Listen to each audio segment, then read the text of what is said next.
श्रीमन्महागणाधिपतये नमः। श्रीमद्गणेशं जगदम्बिकां श्रियं श्रियां देवनदीं च विष्णु सत्यं श्रियं मोदकमञ्जुहस्तं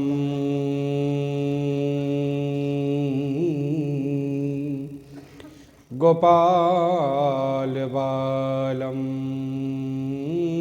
हनुमन्तमीडे वन्दे देव उमापतिं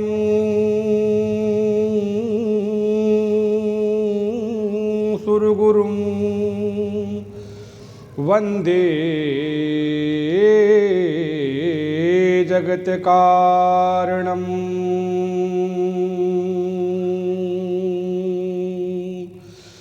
वन्दे पन्नकभूषणं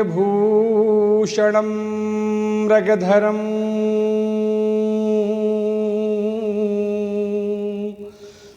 वन्दे पशूनां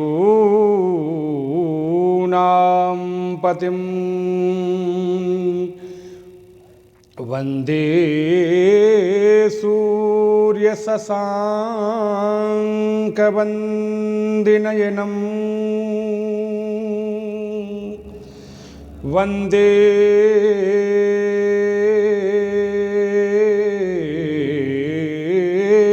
मुकुन्दप्रियं वन्दे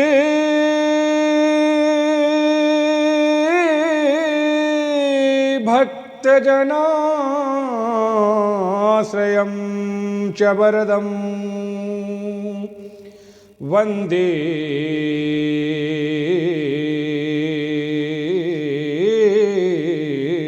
शिवं शङ्करं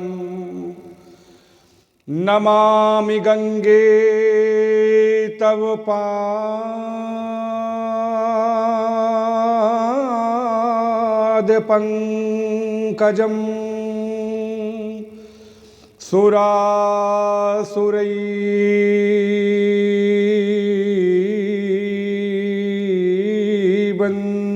सुरासुरैर्वन्दितदिव्यरूपं भुक्तिं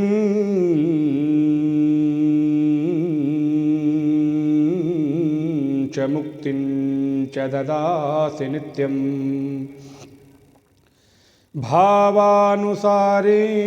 भावानुसारेण सदा नराणं।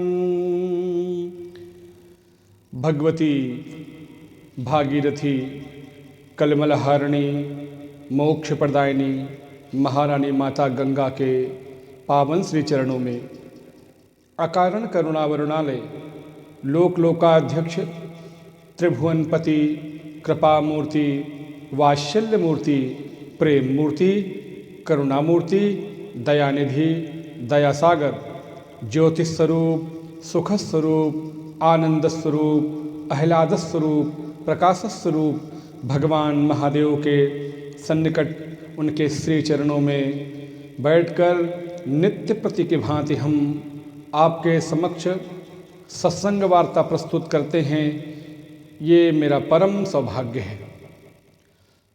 आज प्रातःकालीन सत्संग सत्र में भगवद गीता में भगवान के वचनामृत अनुसार यदि जीवन में सुख समृद्धि संयम सदाचार आह्लाद प्रसन्नता नैसर्गिकता स्वाभाविकता प्राप्त करनी है तो नास्ति बुद्धिरयुक्तस्य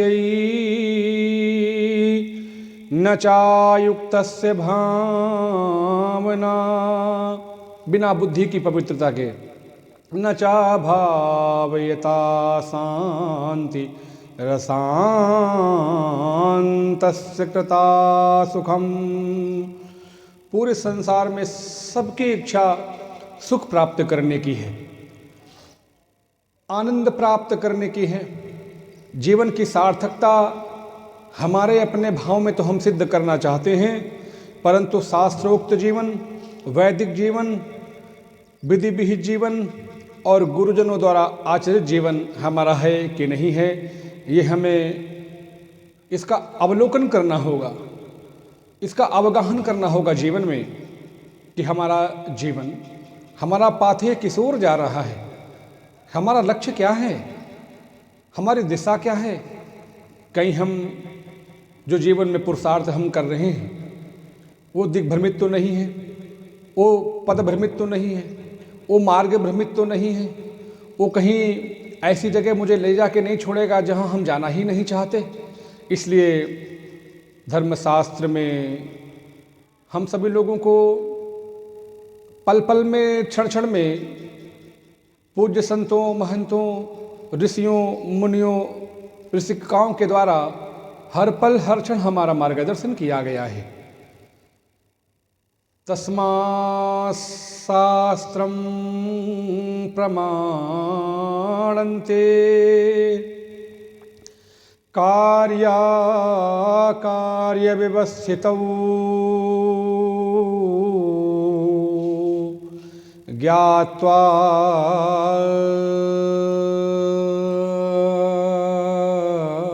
शास्त्र विधानोक्तं कर्म कर्तुर्मिहर्हसि।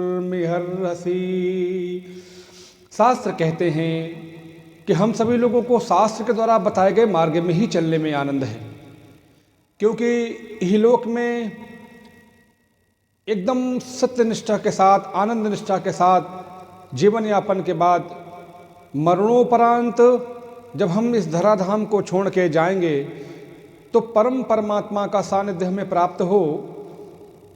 भगवान का वचन भी है, तेषामहं समुद्धर्ता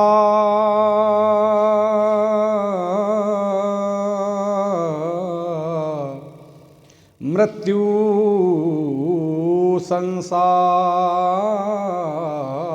सागरात। मैं तुम्हें वचन देता हूँ कि भीषण भयंकर संसार सागर से मैं तुम्हें पार ले चलूँगा। ये भगवान ने हम जीव मात्र को वचन दिया है, परंतु कब? जब हम उनकी शरण में जाएं तब। अगर हम उनकी शरण में जाएंगे ही नहीं तो वो फिर मुझे कैसे इस भयंकर संसार सागर से मुक्त कर पाएंगे। भगवान कहते हैं कि तू यदि चाले एक पग तो मैं चालूं पग 60।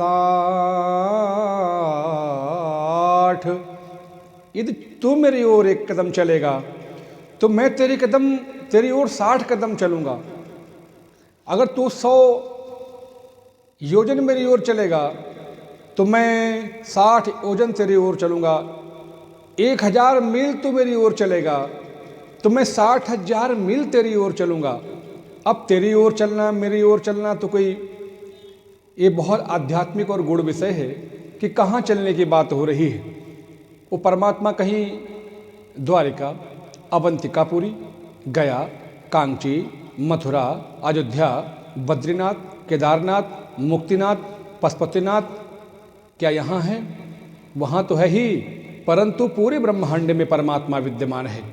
अजुर्वेद के रुद्राष्टाध्यायी के दूसरे अध्याय का पहला मंत्र ही अगर हम पढ़ें तो भगवान घोषणा करते हैं, सहस्रशीर्षः पुरुषा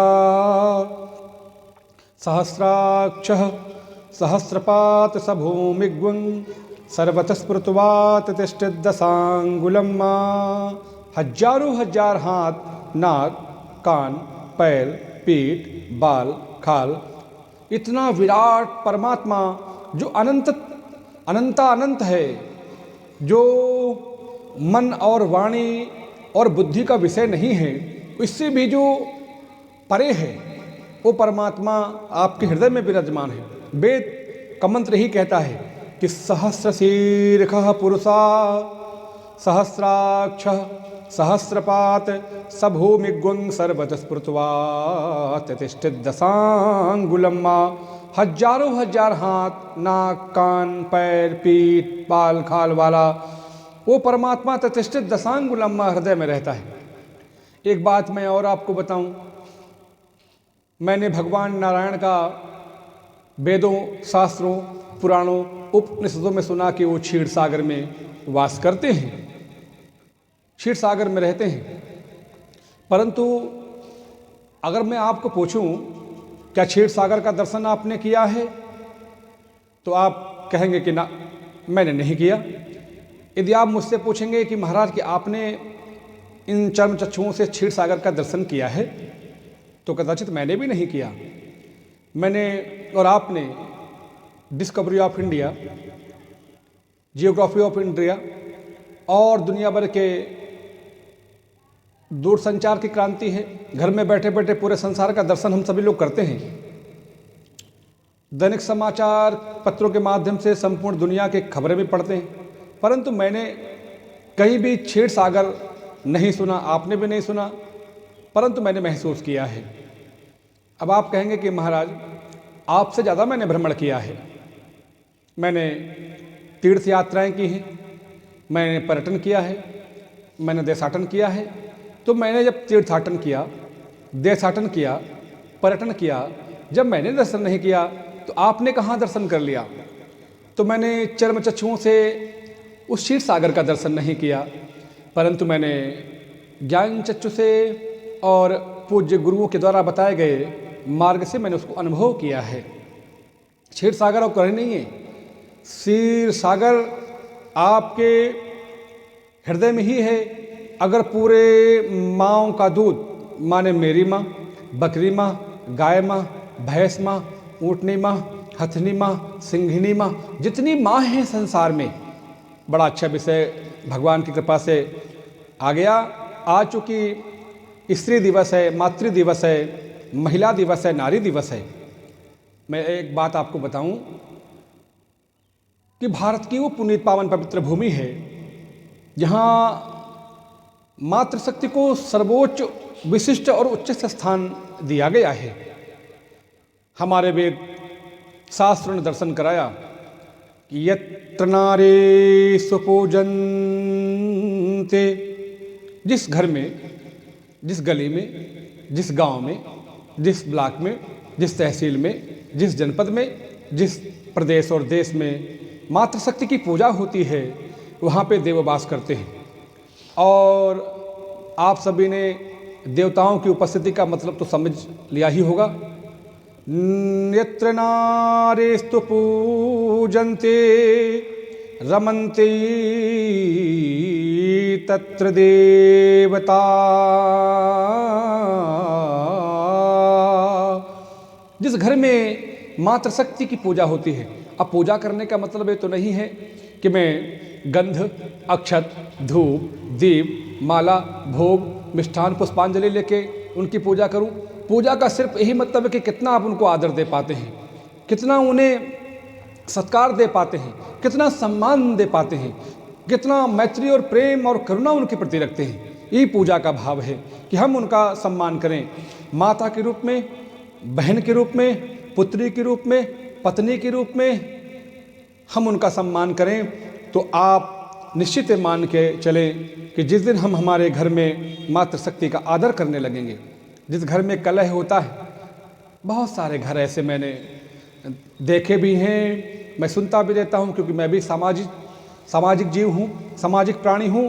तो बहुत सारे परिवार ऐसे हैं जहां पे बहुत कलह रहती है, जहां पे पत्नी का आदर नहीं होता। पुरुष मद्यपान करके घर में प्रवेश करते हैं और उनसे झगड़ते हैं, उनका तिरस्कार करते हैं, उनका अपमान करते हैं, उनका अनादर करते हैं। तो एक बात आप बिल्कुल लिख लीजिए कि जिस घर में मातृशक्ति का सम्मान नहीं है, वो घर घर नहीं रह जाता, वो नरक से भी ज़्यादा खराब हो जाता है। सुमति कुमति सबके उर रही।